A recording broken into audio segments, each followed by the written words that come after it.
So it's pretty simple. Now there's a certain order that we recommend you do things when it comes to finance and accounting, and it's much like sitting in the cab of that truck.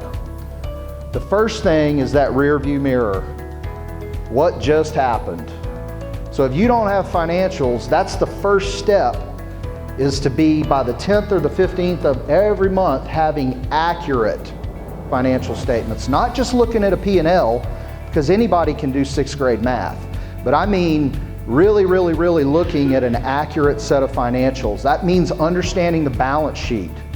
That means understanding what those accounts are, because if that's not right, none of it's right. What just happened? Once we have that under control and we can crawl, then we can begin to try to stand, and we can start looking at what is happening.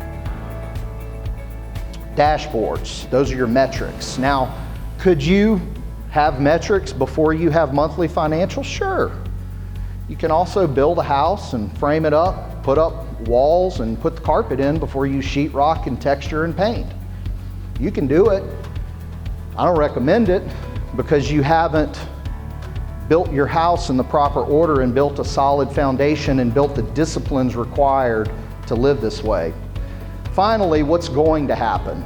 That's the windshield. As we look out the windshield and we begin to plan into the future.